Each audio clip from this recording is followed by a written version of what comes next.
Hello, everyone, and welcome to Caregiver Chronicles. My name is Sarah, and I'm here with my husband, Jeremy. Hello. And today we would like to speak to you guys about just some numbers. Autism by the numbers is what we're going to call this episode. And we're going to shout out some more facts and statistics. Not all of these are exactly what the statistics are as of exact this moment today, but I believe they're from 2019. So some of these numbers could have changed. I know that the pandemic made it difficult to get some of these numbers as well. But yeah, so we have our stats. And I know we've talked about every year, we've discussed how 1 in 54 children are diagnosed with autism. Yep, every year. Yeah. That number is going up. It used to be like 1 in 60, and now it's 1 in 54. That number, the amount of children diagnosed gets higher every single year. The social costs of autism right now is estimated at $7 trillion. Which is, more than people in the world. Yes. Because there's only 7 billion people in the world. Yes. So the estimated cost for autism socially, collectively, is about $7 trillion. That amount of money is expected to almost double greater than double, because it's expected to be by 2029, 15 trillion. We don't know about the statistic about how many children will be diagnosed annually or what the ratio will be for children to be diagnosed with autism, in 2029. But at the rate it's going, it could be like 1 in 30, which, I'm not saying we need treatments for. I'm saying we need supports for. There needs to be better support for people on the spectrum, and here's why.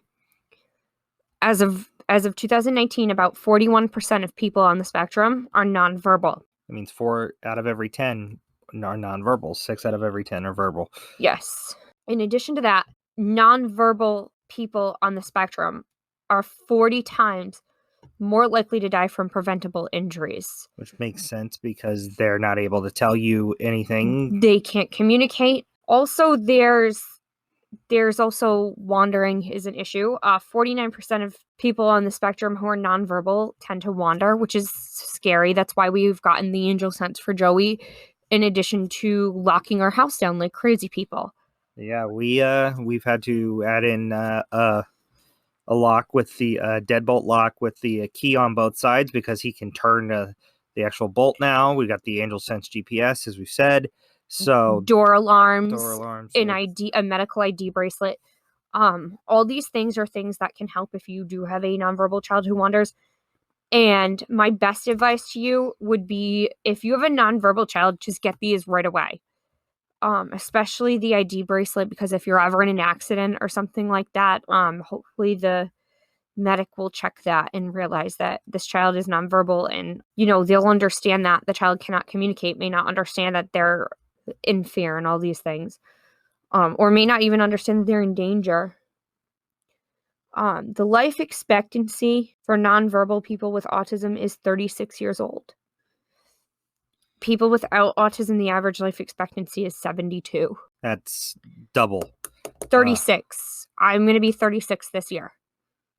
To tell me my child is only expected to live to be my age right now, in my 30s, is pretty disheartening. It was a statistic that really hit home to me, and especially since our son's only going to be 6 here. Yeah. Very soon.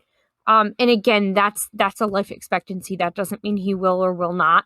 Yeah. And we don't know. He could have words by the time he's older. We don't know. We're not planning on him to talk. We're still going to hope that he does, in a way, but we're preparing for as if he doesn't, because we don't want to get our hopes up.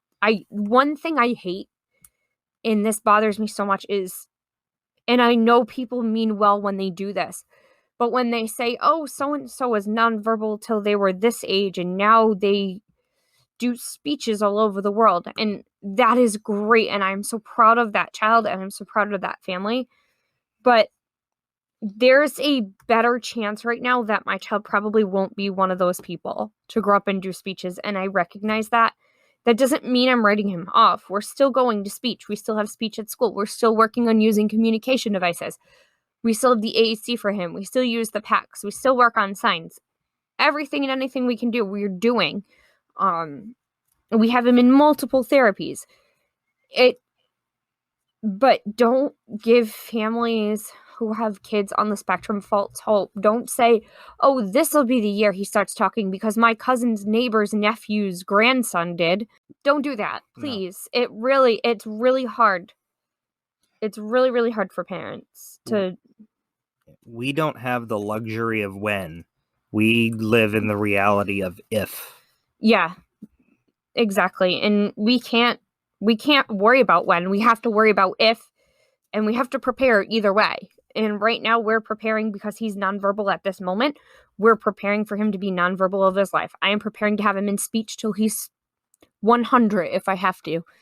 Or whatever. And she'll make sure she lives till 130 to take him. And I will.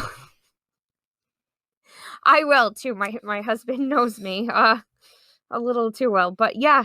So, the life and again, like I said, the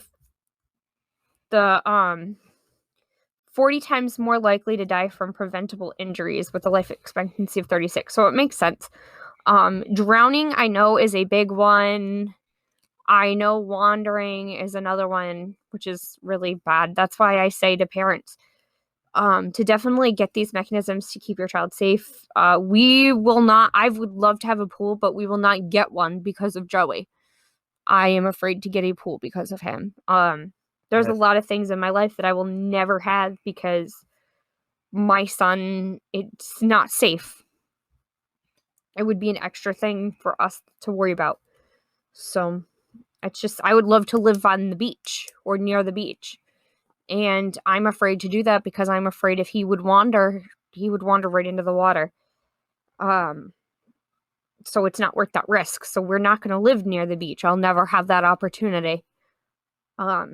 And please know I'm not complaining or whining. I'm just saying, like, these are things that autism parents have to give up on some of their dreams, or they have to compromise on a lot of their dreams. And it's to keep their child safe, and that's what we have to do. We had to lock everything up. We had to childproof for Joey when he was 6 because that's when he started climbing and getting into everything.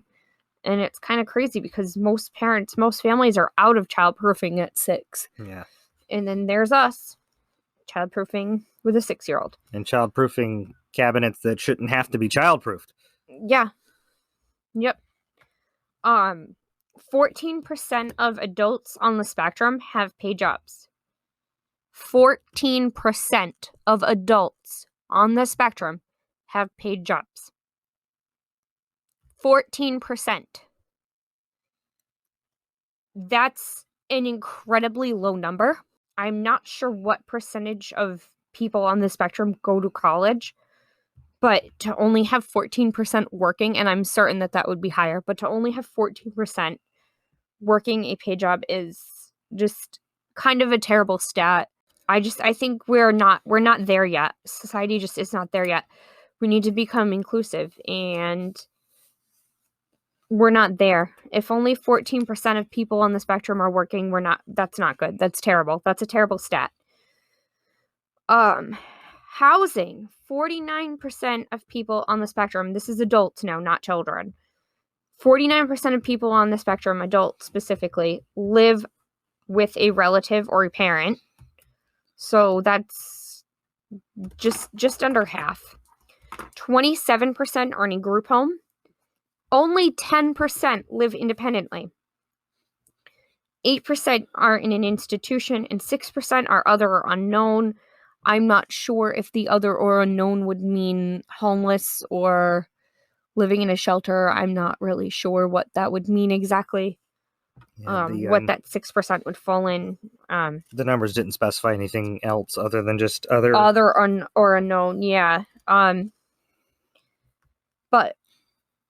I mean, well, of course, 49% of adults on the spectrum are going to have to live with a parent. If only 14% can have a paid job, That's a terrible stat. What are we doing here? How are we becoming an inclusive society? 95% of people on the spectrum, this is children and adults, have comorbid conditions. They have other conditions besides just autism. The average person with autism has 4.9, so between 4 and 5 other diagnoses. We can attest to that with our son Remy. Remy has autism, ADHD, oppositional defiant disorder, ODD, and anxiety. So he has 4 other conditions, and we don't know if he has depression going on with that either. We're questioning that.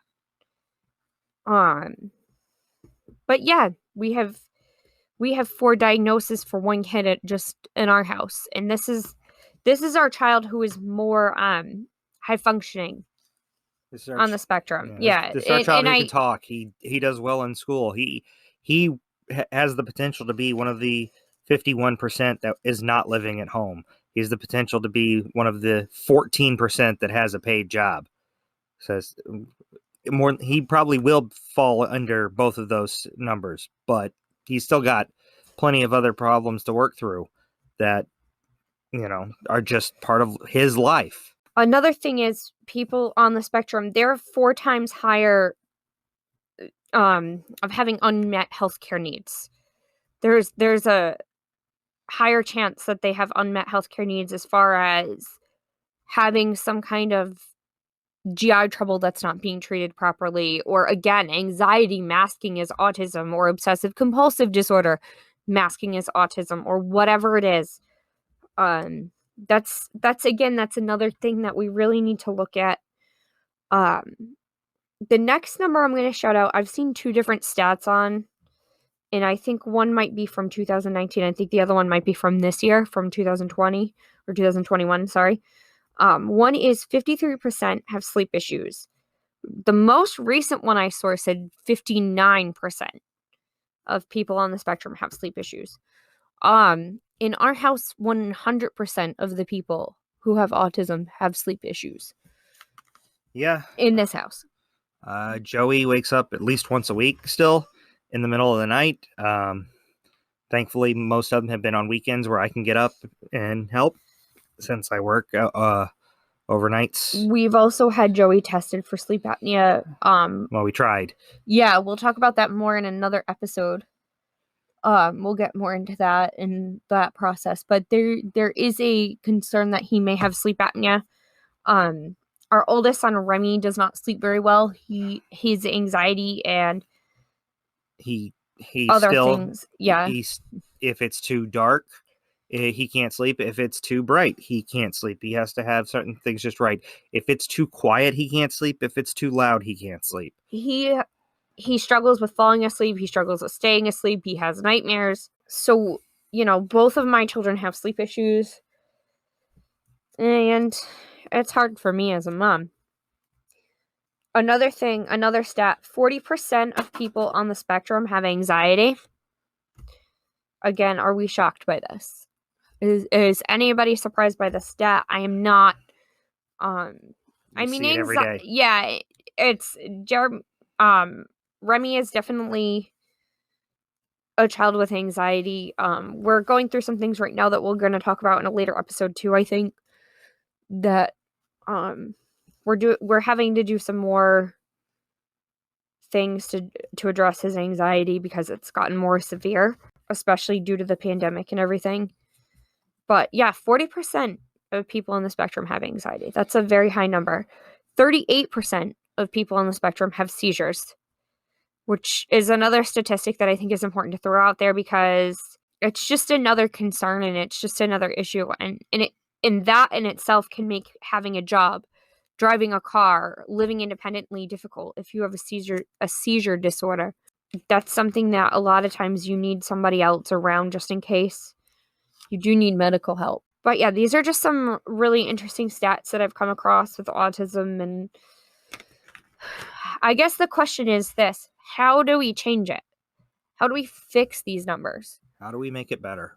I know we can't control the amount of people who have autism, and I think the increase in diagnosis is actually a good thing because I think that that's due to a lot of early screening. It's due to early screening. It's due to research. It's in understanding. It's simply put, this is Autism Acceptance Month or Awareness Month. That's the sign of awareness, which will lead to acceptance, which will lead to inclusion, which will lead to unification. These are all wonderful things that we're looking forward to. We have got a lot of awareness out there. We're working on acceptance, and we need to improve that. And when we get to inclusion, a lot of these numbers will improve. Yes. I hope that by the time my children are adults, I hope I see that for 14% of people on the spectrum having paid jobs be more like 40%. Yeah. I would love to see that. And I understand that not everybody on the spectrum will be capable of working. Please know that I do realize that. We understand that all too well just with Joey. But I also understand that there's a lot of people on the spectrum who are capable of working. And it's just hard to hire them because they're not the mold that everyone else is. That they're, you know what I'm saying? I do. Do you know how to yes. explain it? They're not, because they're not neurotypical, they are not the ones who a lot of customers might seek out in a store. They're also not the ones that that employers in a job interview would automatically gravitate towards. That's where we need acceptance and inclusion. That is where things will improve. And a big problem has been the pandemic shutting so much down around the world. Well, these stats are pre-pandemic. These stats are pre-pandemic. I guarantee you they've gotten worse because of the pandemic. That number of 14% have paid jobs is probably lower now because the jobs went away. That's just the ones who managed to get jobs. Oh, I'm sure of it. And again, there's people on the spectrum who can do amazing things. Like I could see Remy doing some analytical work, like computer and work like that. The thing is he's not a person who connects with people easily because he's on the spectrum, because he has anxiety.